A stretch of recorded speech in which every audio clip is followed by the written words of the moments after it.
This is the Chi Codes Podcast with your host, Thomas Dockstader.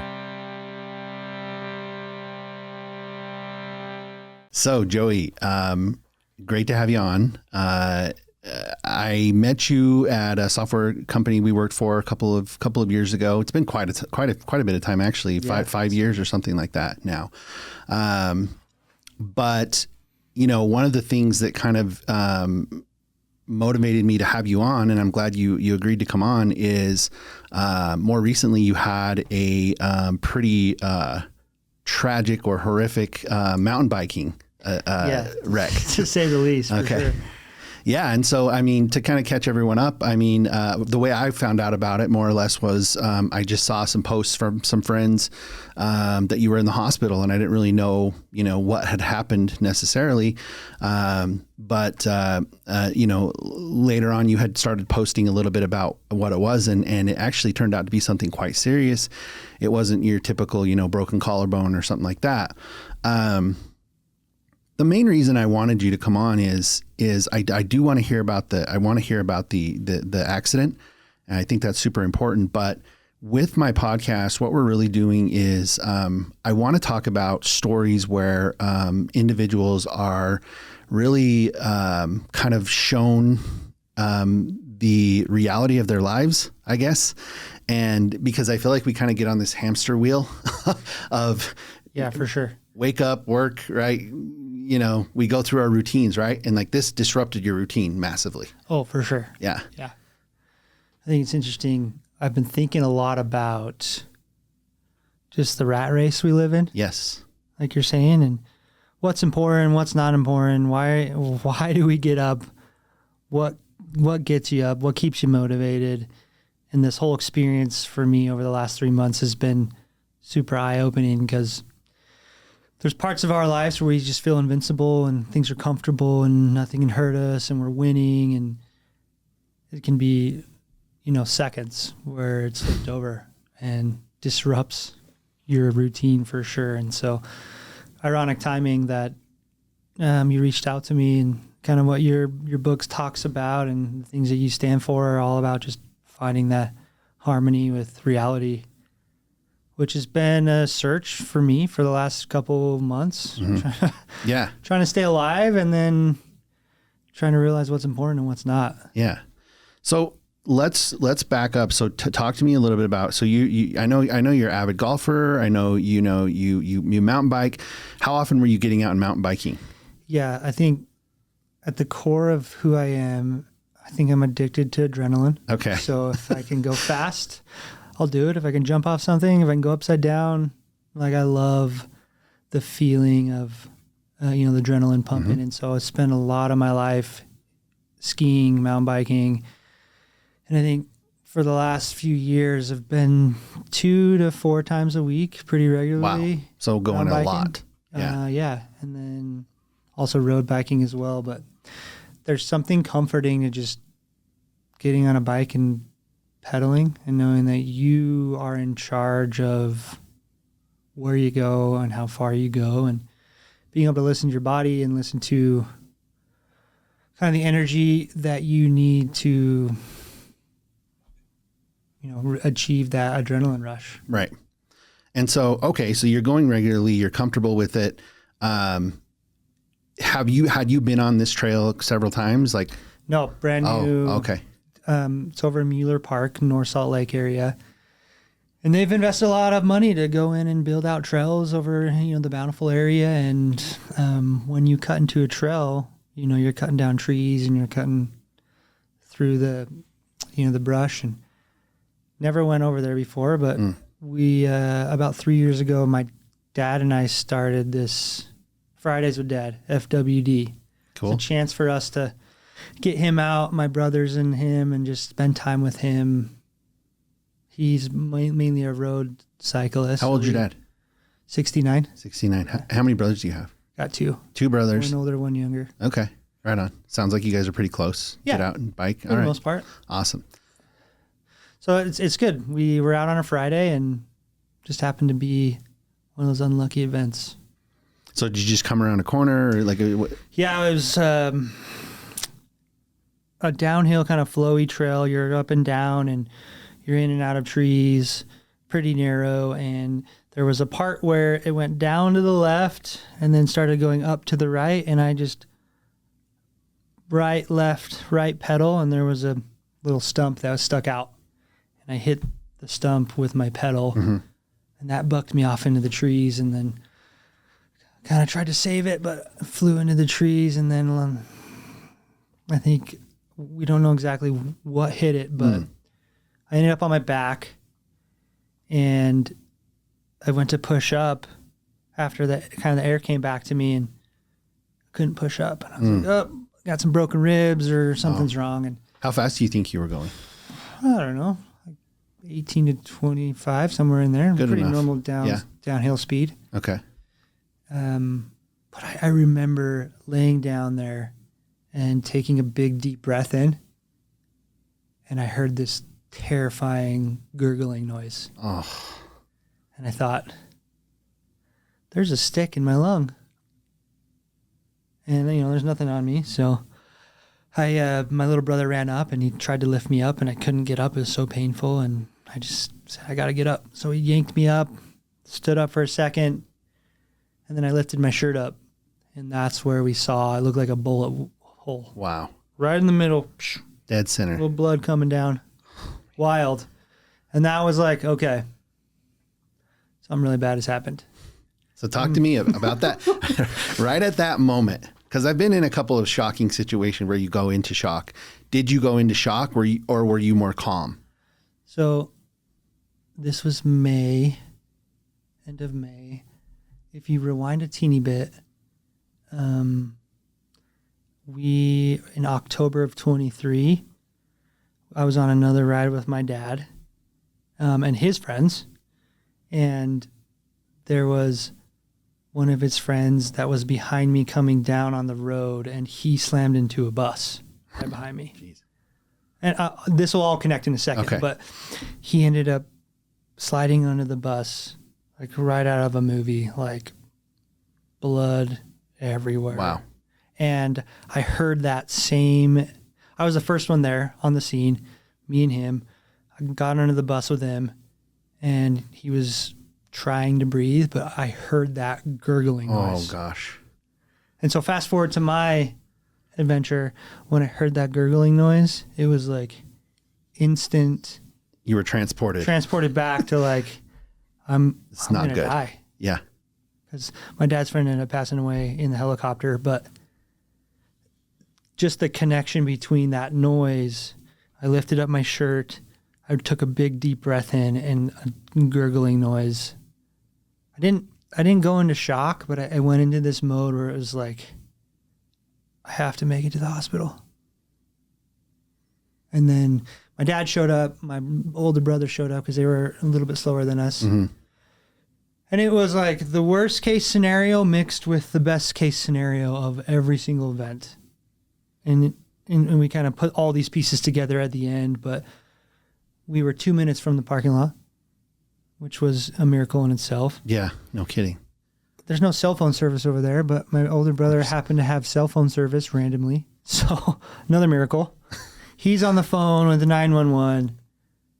My little brother, we kind of got down to the fire road, and I sat down and I started getting a little bit lightheaded, and I started, I don't know, and didn't have really any like out of body experiences. Mm-hmm. But I remember sitting down, and my little brother was, I'm going to run to the parking lot, try to get some help, see if my cell phone works. And then before he left, I get emotional. He put his hand right over the wound and his hand on my head. And we're a pretty religious family, and he just said, I command you to make it to the hospital. And he left. And it was like an immediate, I opened my eyes, it was like an immediate white haze everywhere. Wow. I was looking at the forest, and I could just tell, like, I guess I'm making it to the hospital. So I had just a sense of like, you're gonna make it to the next step, and then we'll see what happens next. But my brother goes down the parking lot, ends up being like 45 seconds to the parking lot, 2 minutes to the parking lot. In the parking lot is Davis Fire and Safety already there. He happened to be going on a mountain biking ride, and he's got his shirt on that says South Davis Fire Station. And my little brother's like, "Are you guys already here?" And so he's like, "Yeah, we just got the call. I was going to head up on a mountain bike ride, but they're coming. They'll be here in like a couple minutes." Incredible. So like, another miracle. And then they buzz up on the little Razor. All my vitals are like perfect. They're like, we don't need the air. We don't need the helicopter. So let's get you in the ambulance. They bust me down in the little Razor down the bumpy trail. That was pretty painful. Yeah. Trying to make it down there. And from the time of the accident, we had a picture taken to the time that I was in the ambulance was like 8 minutes. Mm-hmm. Like unbelievable miracle and timing in itself. Yeah. And then, my precious wife was like, take him to the U.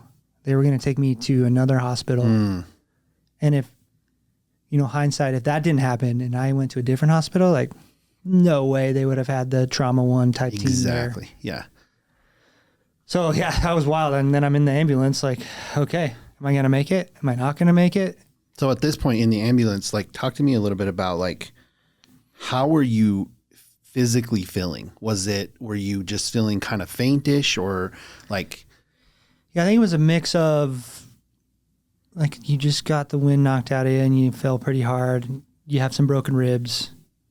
But then I had that connection between my dad's friend and me, just like haunting me of there's this gurgling noise. Yourself that it's more serious. Wrong. Yeah, there's something wrong.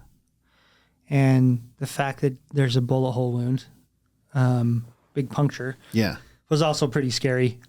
So I think I'm in this mindset of relying on what that little blessing is that my brother gave me. I'm like, just make it to the hospital and you'll be okay. And it was funny, like they couldn't get the needle in my vein. They couldn't give me any drugs. Really bumpy ride. I think it was a mix of like a new EMT and like trying to get me there, but like they stuck me 5 different times and then the IV didn't work. So it was super painful to get there. And then I show up and a lot of the memories, I think a little bit hazy, but my wife did a really good job of like writing down literally everything that had happened. And I used that a lot to help me create those posts that you read. But I get to the hospital and so much pain. They went right to all the, the scans. Let's do a CT, let's do an X-ray. And all they saw was a broken sternum and some broken ribs. Okay. And so we're like, okay, doesn't look that bad. We're going to go in down your throat and look at your heart. That was surgery number 1. Okay. And my wife's in the medical field, so she's looking at the scans and she's like, there's this little piece of your sternum that's resting on your heart. So she works at the U. So she takes the scan. She goes to her radiology friends. She's like, I think this is in the heart. And all the radiologists are like, no, it's pretty close, but everything looks good. At the time, vitals are great, other than pain. Heart rate, normal. Blood pressure, normal. Vitals are great. I go into the first surgery, and they go down, and they bring in the cardiology team. They bring in all these professionals to figure out what's going on, and everything looks, hey, broke his sternum, broke his ribs, he'll be fine. Mm-hmm. So they come out, and they tell my family, like, hey, he's doing okay. He'll be up in like 30 minutes. You can come back and talk to him. At this time, like I'm knocked out from anesthesia.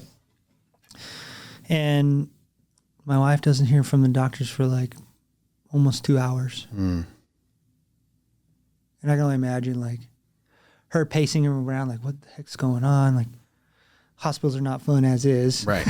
Yeah. So what ends up happening, which is another miracle, you have the ORs, and then you have an intensive care unit attached to the ORs that you're not supposed to be in post-surgery usually.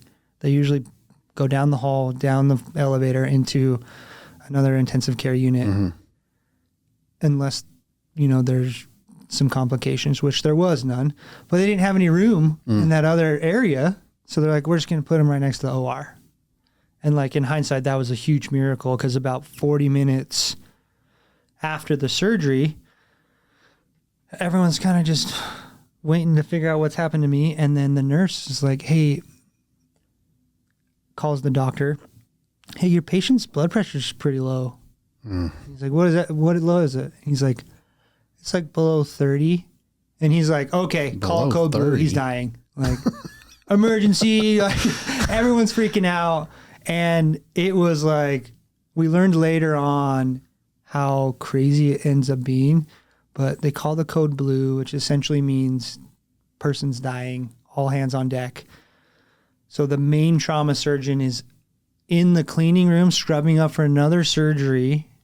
His patient's on the table. He hears the code blue. He's like, oh, don't put her out yet. I got to go to this guy. He's got one glove on. So he runs over. You have the anesthesiologist who's trying to put the central line back in and put me back out and back under. You have one doctor giving me compressions because my heart essentially is not working. Wow. And everyone comes together. They're wheeling me back to the OR, and the main trauma surgeon's like, we got to get inside. So he takes out the saw, which looks like a little jigsaw. He says, 5 seconds, I opened you up. And then I had 2 doctors holding you open. And he's like, as soon as I looked inside you, it was a big giant balloon full of 2 liters of blood. Oh my gosh. And I am not under anesthesia at this point. Oh, really? I don't remember it because I was still out, but you have a doctor giving me compressions. You have 2 doctors holding me open. You have 1 doctor on top of me getting wheeled to the OR, cutting open my heart sac, sucking out all this blood, trying to figure out what's going on. You have another doctor trying to give me epinephrine to get my heart going. And so it's just, one of the residents was like, this is right out of Grey's Anatomy. Yeah. Blood all over the floor. Oh my in gosh. the hallway. I can only imagine. My poor wife and family, like, no idea what's going on. So they finally get me in. They suck out all the blood. They're giving me more blood. And the doctor sees these 2 little holes just squirting out blood. From the heart? From the heart. Okay. He puts his finger on it, and everything kind of goes back to normal. Like, there it is. So they stitch it up and put me all back together, and easier said than done. But I remember waking up Saturday at 3 a.m. So this happened on Friday. I look up at the clock, said 3 o'clock. I was like, okay, Friday, 7 in the morning. Okay, like all by myself, pitch black. Like, where the heck is everybody? Mm-hmm. And that's where I started to like have a ventilator down my throat. Never had that experience where I've been awake during that. And I'm starting to realize like something really bad has happened. And I just remember looking at the clock, 3 o'clock, 3:30, falling back asleep. I woke up at 5 o'clock, still pitch black, nobody there. All these alarms going off. My body temperature was way too hot, apparently. And I was chained to the bed, which I didn't know they did. Obviously, you don't pull your teeth out, yes, right? I thought, did I do something? Did I like grab a scalpel and stab someone on accident? Because I know, like, why are you chaining me down? The cops are out the door. Yeah, and then I finally, like, it was so hot, I had to, like, shimmy off all of my blankets and clothes, and the nurse comes in, and she's like, oh, you're buck naked. What's going on? And I couldn't talk. I couldn't move. Right. And I just kind of, like, pointed to the thermostat, and she's like, oh, it's too hot in here. So she turns it down, went back to sleep, woke up at 7-ish, and there was a surgeon in there, and he's like, hey, let me tell you what happened. Your heart had a hole in it. We had to repair it. Everything's fine. That's like all he said. So I'm like, oh, okay. At this point, I can't see anything. Like, I have a 20-inch incision right here, and just sitting there like, are you going to get this ventilator out? So they finally yank it out, and I can breathe. And that's kind of where I started to learn everything that happened, which was wild. Right. So really, I mean, you went under after the initial, they're like, hey, we need to look at your heart. Then you weren't really aware until this point. And at that point they had, put a breathing tube in, and now they're saying, okay, the hole in your heart, but you're good.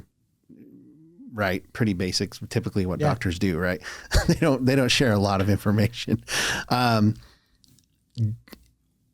What was the time, from that moment to, when did you discover, what did you think when you discovered the full breadth of what happened? Yeah, I remember, it was probably later that evening on Saturday that my wife sat down and she was like, okay, we're going to tell you what happened. And so she walked through that whole experience, because Friday night after the surgery is when everybody came and they told the whole story too. I was still out. But she just went like, this is what happened. This is what happened. Can't believe you're alive. Miracle after miracle after miracle. We had some doctors come by on Saturday, and it's interesting to see their personalities. The head of trauma, very stoic, pretty famous doctor. You could tell when he was explaining what happened, he just it's an honor to be part of this. Wow.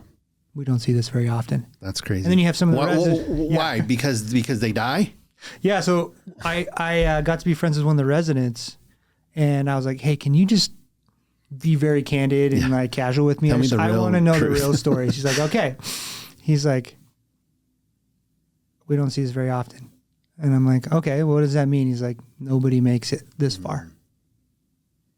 And I'm like, well, what does that mean? He's like, well, you had blunt trauma to the chest. You had a hole in your heart. You had an emergency sternotomy. You had a cardiac tamponade, is where your heart sac fills up. It's like all of these combined together. He's like, people either die when the punctures happened, they die on the ambulance ride here, they die in surgery, or they die very quickly after because their heart was in shock for too long. It's like, you're a miracle. Nobody knows why you made it. And so now it's just a matter of figuring out why I'm still here. So the party just continues to to get better. Right. And more happened. Right. But so here's the thing. One thing that I've discovered pretty clearly in my journey, of discovering myself and going through a lot of challenges like addiction and being raised in a cult and, traumatic brain injury and losing a daughter and all these things. Many times I would say to myself, I'm like, wow, that's a miracle that happened, or that this happened, or that, that I made it, or that this didn't, it happened early, or whatever it was. I can't say with any reservation, it's no doubt in my mind that everybody has a very important purpose here. And as hard as you want to try to not, or I feel like it's always going to line up for you to be here because there is a reason for it. And my honest opinion is that reason is to ultimately, at the end of the day, help other people. It's not so much about yourself as it is about what you do for others. And I think that's a big reason why we make it through some of these things, and we have the opportunity, and in turn, it also, the experiences that you go through are the catalyst that helps you see that realization. Those things that you survive from, they help you see the reason that, or clarify to you the reason that or the truth that you are supposed to be here. I like that. You said the word catalyst. That I think I've started to realize there's always this principle I've been fond of is, you either have the chance to humble yourself and learn, or the powers of be, God, whatever you want to call it, will humble yourself, compel you to be humble, Yeah. to put you on the right track. And then lastly is like, it's your choice on how you want to react to that. Like you can go down the pathway of depression and the pathway of why me and the pathway of this sucks, or find that silver lining. And it's definitely easier said than done. You know better than anyone. But I think I've always tried to just take experiences and try to feel the experience first and then make that choice of silver lining or depression. Right. And I think I struggle sometimes spending time in that feeling zone, which I think helps that concept of using that as a catalyst to figure out the whys. Yeah. I believe, wholeheartedly, crisis is opportunity. It is. And one thing I would say that I would relate this to is 4 years ago when I lost my daughter, I was well into the healing journey. And I remember thinking as it was happening, as it just happened, I remember thinking, I'm like, I couldn't pay for this. I couldn't create this moment that I'm in right now. It is so rare and powerful. The emotions are running so high. It's cutting you to the bone. It's getting you at your rawest. And there's two, just like you said, there's two directions you can go. Why me? This is horrible. This shouldn't happen to me. Or the other way is, wow, what an experience. Let me open my eyes. Let me understand what I can get from this, because not even Jeff Bezos can pay for this. Yeah. It's not an experience, whether it's a good experience or bad, it's a painful experience, but it's not an experience that you can have by choice. It is only given to you by the divine, in my opinion. Not like that. Experiences you can't pay for, I think, are the most valuable, even though people want to try to pay for those ayahuasca type experiences. Exactly. But it's tough. Like, I can only imagine your daughter's dying and you're trying to mourn and feel and recover, but you're also trying to move forward. Yeah. I think I'm in a spot where it's a battle continually. Like, my whole life of adrenaline is changed. It's going to change. Yeah, for sure. I think that hindsight is always 20/20, right?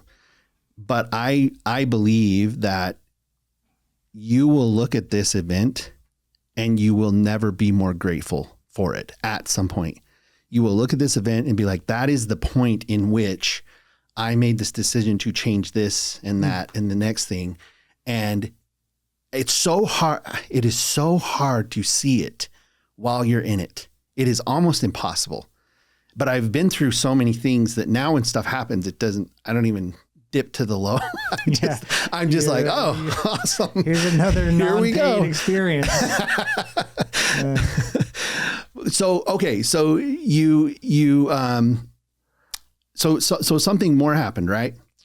So another adventure. We get through the hospital stay. It is medication upon medication to just deal with pain, and we finally get home. And essentially, the prognosis was your bones will heal in about 2 months. Take it easy. Once August hits, like, you can go back to your normal-ish routines. Just keep your heart rate monitored and fairly low for the next 2 months. So I'm feeling good. It's hard to sleep. It's, I end up going on medical leave at work. And so that was helpful. And just kind of hanging out with my family for the next 2 months. And August hits and we're like, okay, this is feeling good. Starting to like walk and do some hikes and get outside and feel nature. And then we end up going on a vacation kind of mid-August and, or I guess, beginning of August. And I'm feeling great. We get to Florida. We do a little Disney cruise with the kids and end up running like a 5K with my wife. So I'm like feeling good. Things are great. Friday, so we come home Sunday. Friday morning, I kind of wake up and I was like, this feels different, like a different pain for about half the day, and then it goes away. Saturday hits, same thing. Half the day, I'm like, this doesn't feel like bone pain, because my bones should be somewhat healed. And then Sunday, we're flying home in the evening, and with about 2.5 hours left on the flight, it was like instantly my whole left arm went numb. And I looked down at my watch and it's like 140, 150, 160 beats per minute. And I'm starting to freak out a little bit. And I have a little guy sleeping on me. Look over to my wife across the aisle. I'm like, there's something wrong. This is not good. And I, start freaking out. I'm like, I'm going to die. We're going to have a heart attack on this plane. You hear all those, horror stories. Something happens to your left arm. I don't know why it's the left arm. I end up figuring out why later, but I'm just like, okay, I'm going to watch a movie. I start crying. My wife's like, just calm down, watch a movie. We'll figure it out. Then we finally land. My wife takes the kids home. We rush to the hospital with my mom, and I'm telling them what's happening. And everybody in my family that's in the medical field is like, I think it's this, I think it's that. And both my wife and my sister-in-law are like, I think it's pericarditis, which is essentially your heart's inflaming. Okay. For nobody really knows why. Usually happens from an infection or post-trauma to the heart, which I could have both. Okay. So we end up in the hospital, like almost more pain than the original visit. And same thing, tests after tests. And they're like, okay, you have pericarditis. Here's the scan. Your heart's starting to fill up with liquid. Here's a bunch of drugs that'll essentially are ibuprofen. And the anti-inflammatory drugs will kick it and it'll go away. And we'll just keep you here until it feels better. So like 3 days go by. And you're in the hospital? I'm in the hospital. 4 days go by. Just pain. I'm getting IV, Dilaudid, and Oxy, and everything you can imagine to deal with the pain. And at this point, we're still not really talking to heart surgeons. We're still talking to trauma surgeons, which their job's to put you back together, not necessarily deal with in-depth, long-term. So we're like, can we just talk to the cardiology team? They finally come in and they do more tests and they find that like, hey, there's two options. We can go in with a big needle and suck out all the fluid. That'll tell us exactly what's going on. And before they even gave me option 2, I was like, just do that. Get it out. So they went back in 300 milliliters, which is essentially a soda can and a half that they pulled out. They looked at it. It was just fluid. So no infection, no blood, which was a really good sign. But now it's like you're moving away from your bones are going to heal in 2 months and you're good to go into a lifelong challenge of, can I get my heart rate to my max heart rate ever again? And the answer is still, I don't know. And so now my mental fortitude is really struggling because that's how I identified I'm a cyclist, I'm a skier, I'm a runner, I'm a hiker, and my heart rate's always high. And now it's like, I don't know if you can do that anymore. Wow. So we finally get out of the hospital and it just keeps getting better. At this point, I was like, I just want to go home. Okay. So I end up going home, and that night, pain, so much pain.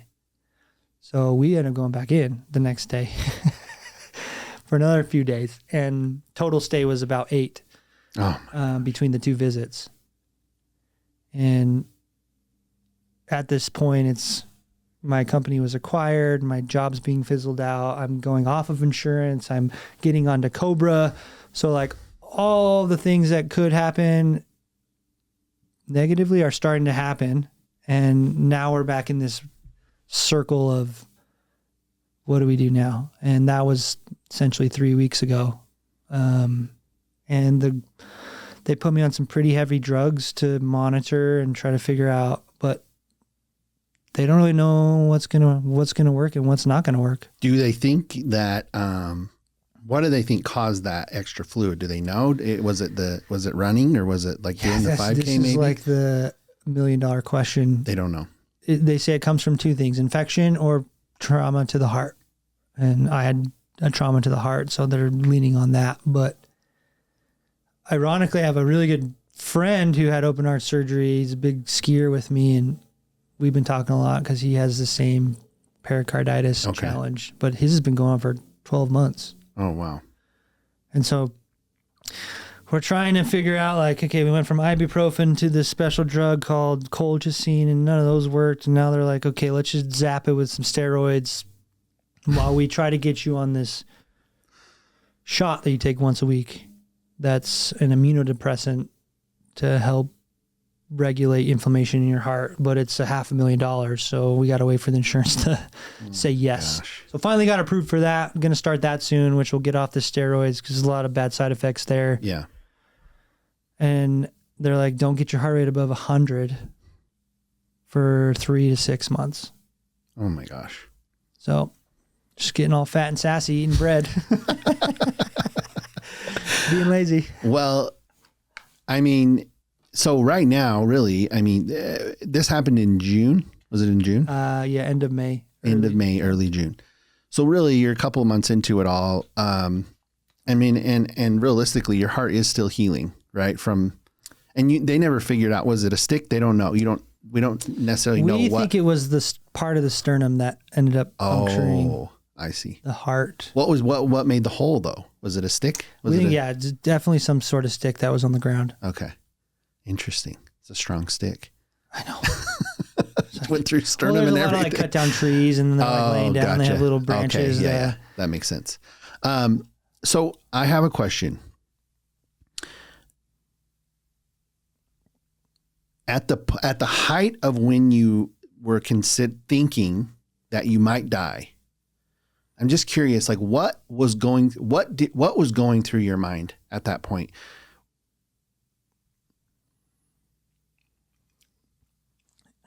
Yeah, I wear this little bracelet that says your why.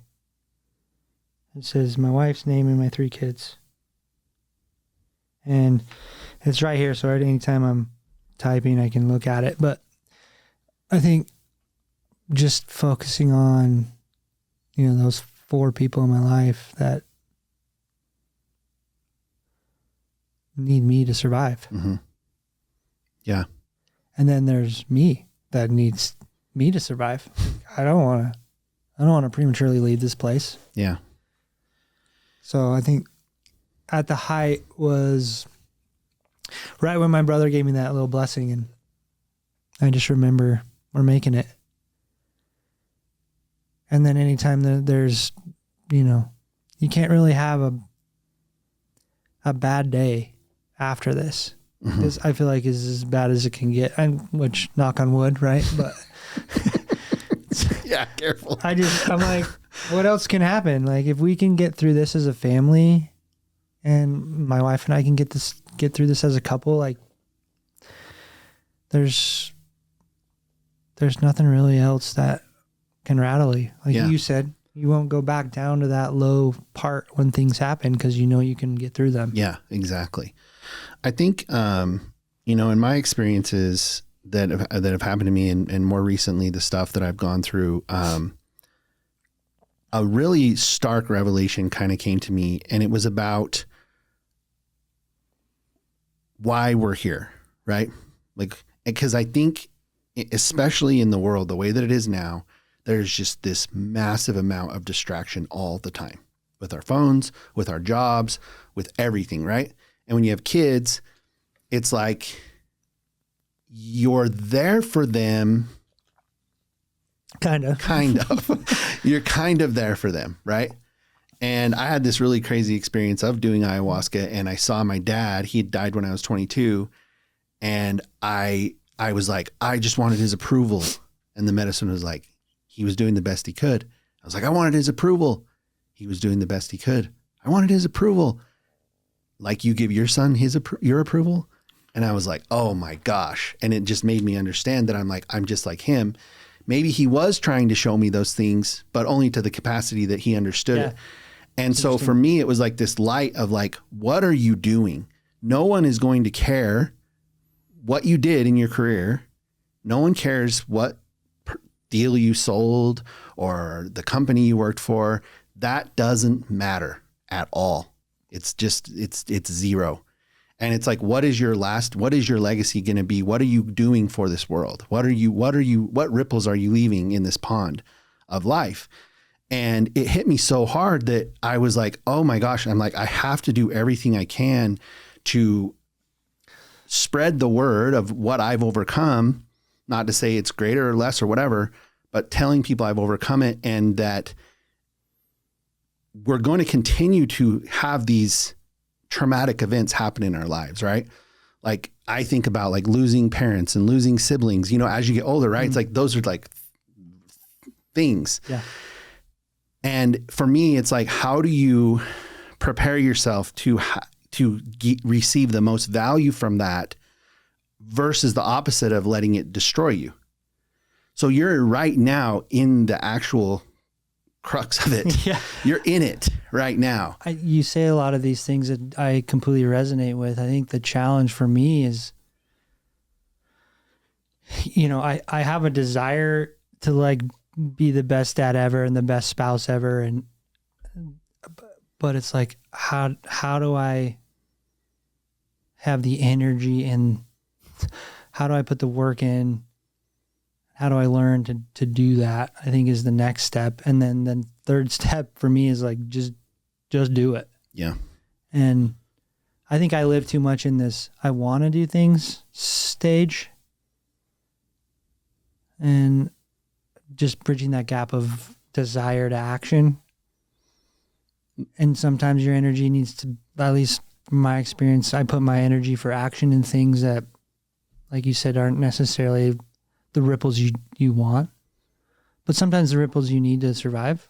Like, oh, you're 100% right. You gotta pay bills. You gotta have a job. You gotta, take care of, the four walls and food and shelter and etc. And sometimes that takes all of our energy. Mm-hmm. And that's why I feel like it's almost like life is designed to do that. I know. Because it's like taking you from the thing that you're supposed to. So, I mean, look, this is my conclusion that I came to. The best way that I can help anyone, whether it be my son or my mom, my whoever, my brothers, sisters, my friends, the best way that I can help them is to help myself. Because we all loathe ourselves most of the time. We're beating ourselves up, our negative self-talk. We didn't do this and we didn't do that and we're not good enough and we're not that. I believe that our kids absorb that. You don't have to say anything to them and they absorb how you feel about yourself. And that is the ripple that I see as the most obvious. Yeah, the nonverbal lessons that they take. Because you may say something to your kids and it might be a great thing to say, but they see the social cues of like, how does he treat himself? How does he talk about himself?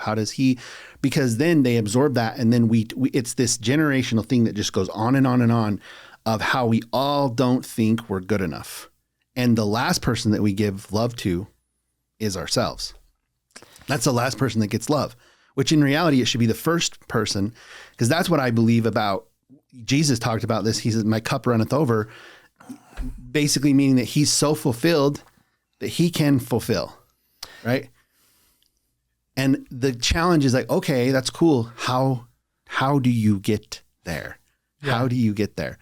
And I think that the way I look at your situation is this event that you've gone through is a perfect catalyst to help you get to that place. It is just as much a rock bottom moment as me standing on my front lawn with a gun. It is. It's just as much of a rock bottom moment because you are faced with a situation where you're like, there is an end. There's an end. And what do I do? Right? Like, how do I feel about the way that I behaved here? And did I even do what I wanted to do? And, one thing that I found most fulfillment in all of that is like, helping someone else overcome those challenges Yeah. and not fall down that path. Because I mean, how many times have we seen the negative effects of your situation where someone gets addicted to pain pills, and you know what I'm saying? And you know how easy it could be because you're in so much pain. Yeah, and for sure. I mean, it's a slippery slope. Oh, I look back at like key takeaways for me, and I think a few things I've learned so far is like there's a time and place for mourning. I think it's important to like be sad. But just as important, I think there's a mindset to find the silver lining in everything. And if you can shorten the mourning cycle and speed up the silver lining cycle, it tends to have a quicker turnaround to hope in the future. Way easier said than done, for sure. But I also think it's a continuous battle. Like you're always going to look, at least I'm going to always look back at this and be pissed about it and beat myself up for it. And the what ifs, you know, what if I was going a little bit slower or whatever it may be. But chalk it up to like, hey, this is part of my experience. And hopefully, I think that was a big reason I shared on LinkedIn, because, you know, LinkedIn's not the Facebook or Instagram of the world. It's more professional based. And I thought, why am I sharing this? And at the end of the day, if it can help one person see a silver lining in anything that they're going through, whether it's small or big, I think that's a win. Absolutely. It is. You're right. And see, here's the thing, Joey, I think a lot of us kind of forget. I think there's a lot of people that are suffering in silence, an abundance, abundance. Yeah. And those little moments like this thing here, right? Someone is going to watch this and they could get some massive value from it because they may be in a position where they are considering the worst, right? And in my opinion, especially men, now we have to embrace our vulnerability and show it because it helps those that can't. You know, I mean, I think we've all met the guy that just bottles it up and lets it explode. He will not, let it out. But if you can reach someone in a way that they don't have to say anything, right? They can have the inner monologue themselves, but seeing look, you're a man's man, right? You're out there doing all the mountain biking and everything, right? And you're an adrenaline junkie and you had something really terrible happen. And like you said, that was kind of your identity. And now you're faced with this like thought of like, okay, if I can't have that, then what do I have? Figuring that out. I think leaning on the people that you love and you feel like love you, I think has been super helpful. Got a really good family unit, amazing wife, kids are great. And I think they're suffering alongside. Mm-hmm. I remember telling my little guy, he's 3, like, hey, I can't do piggyback rides every night. We call it a daddy train. And I said, I can't do that for a while. And he just starts crying. And you're like, lean on the people that love you and love them, and then allow yourself to feel loved by them. Mm. I think it's been hard for me. Like I sit and look at my wife and I feel like I'm a burden. Like I did this to you. Mm-hmm. I'm stuck and you're taking care of me and it's my fault. But allowing yourself to feel love from her or from the people that do take care of you, I think it's been hard for me. And it's a blessing for them to serve, in my opinion. And then you just get, once you're better, once you're through this, it's an opportunity for you to give back, like you said from the very beginning. Yeah, that's so interesting that you said that, because I think this is the psychology of it, right? Imagine your son gets hurt and you're helping him, and imagine he feels guilt for you helping him. Would you think that's fair? No, dude, never. What are you doing? Why are you feeling guilt? Like, that's okay. That's what I talk about by loving yourself. Yeah. You have to get to a place where you believe that you are worthy, because you are. dude, I know tons of people. I mean, you and I don't know each other that well, right? We've had conversations, we've hung out a little bit here and there, but I would help you, right? Like, Yeah, you know what I'm absolutely. saying? Like, and so if someone who doesn't know you very well would help you, you have to look at it and be like, I am worthy Yeah. of the help. And that's a super hard thing for everyone to accept. It is probably the challenge of life.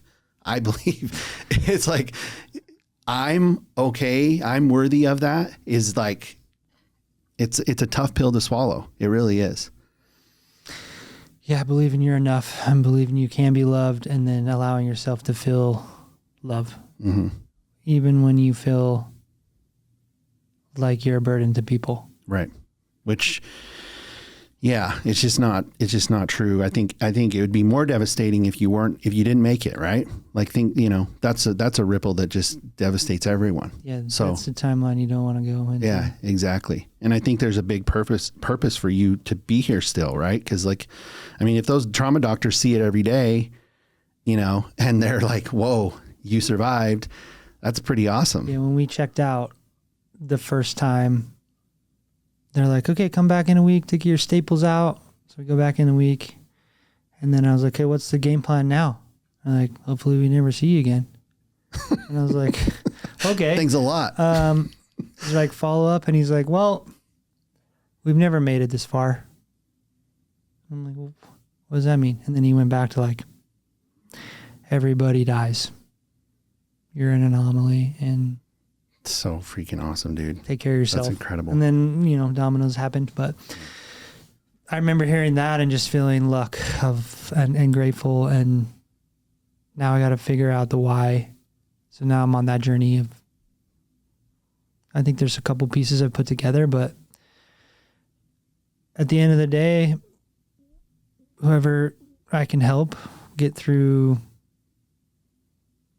physical, mental challenges, I think that'll be exciting for me to see and witness. And then you've been a part of that yourself, so you get it. And then just getting back to, I don't even think that's the right word, moving on to the new existence of myself.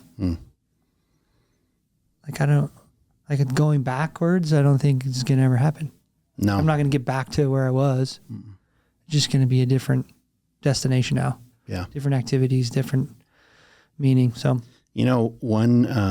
years ago when I quit drinking, this is almost 7 years ago, I was like, I'm going to have this. I was doing tons of meditation, right? And Deepak Chopra writes this book, 7 Spiritual Laws of Success. And he talks about having a goal or what you want. And I wrote it down and I said, I want to be happy no matter my circumstance with finances or relationships. And I thought that was such a great goal to go after. I've completely changed it now. My goal now is not to be happy. My goal is to accept everything, all of it, no matter what it is. Accept it. Because when you accept, you are instantly in a calm state. I accept that I got in an accident. I accept that I lost my job. I accept, right? Like if you just accept, if I can accept what happens, that is my goal at all times. Because when you do that, you are instantly in a one door closes, another door opens, and you're prepared for that new door versus still looking back at the old one and like, wait. I need to go back. I got to go back there. Yeah, it's smart. Well, man, look, I appreciate you coming on. I know it was tough to tell the story, but I think it's incredible, and I appreciate you being so vulnerable and honest with it, man. Yeah, I love being here. Thanks for having me, man. Awesome. Appreciate it. Thank you.